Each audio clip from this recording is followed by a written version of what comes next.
ғорат шудан ва тасарруфи 2850 сомони маблағи пулӣ аз ҷониби шахсони номаълум ҳолати гӯё ҷиноятӣ аст, ки фурӯшандаи мағоза сокини 22-солаи ҷамоати деҳоти Навгилеми шаҳри Исфара Абдураҳмон Усмонов ба милитсия изҳор доштааст.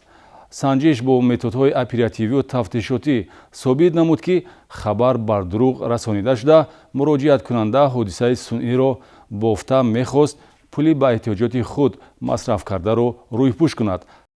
шаҳрванд Усмонов Абдураҳмон Рустамхоҷаевич соли таваллудаш 1999 истиқоматкунандаи ҷамоати деҳоти Навгилеми шаҳри Исфара гумон надошт, ки ҳилаи ба кор бурдааш ҷиҳати рӯйпӯш кардани хароҷоти пулӣ ошкор ва барои дидаву дониста расонидани хабари бар дурӯғ дар хусуси содир шудани ҷиноят ҷавобгар мешавад. Ин нафар, ки ҳамчун фурӯшанда дар мағозаи фурӯши орд воқеъ дар кӯчаи Лафизови шаҳри Исфара, ки ба ҷамъияти дорои маҳсулияташ маҳдуди Хубҷам Инвест тааллуқ дорад, кор мекард. Баъди оне ки маблағи аз фурӯши орд ба дастомадаро ба эҳтиёҷоти худ сарф мекунад, аниқтараш дар бозиҳои букмекерӣ бой медиҳад, далели сохтаи ногаҳон латукуб ва ғорат шуданашро бофта ба шуъбаи осебшиносии беморхонаи марказии шаҳри Исфара дар хусуси ҷароҳати ҷисмонӣ бардоштан муроҷиат менамояд. ҳамчунин номбурда ба кормандони милитсия низ ваҷҳи ғорат шудан дар дохили мағоза ва тасарруфи 2850 сомони пули нақд аз ҷониби шахсони номаълумро нишондод медиҳад. این کاری کرده من در آن بود که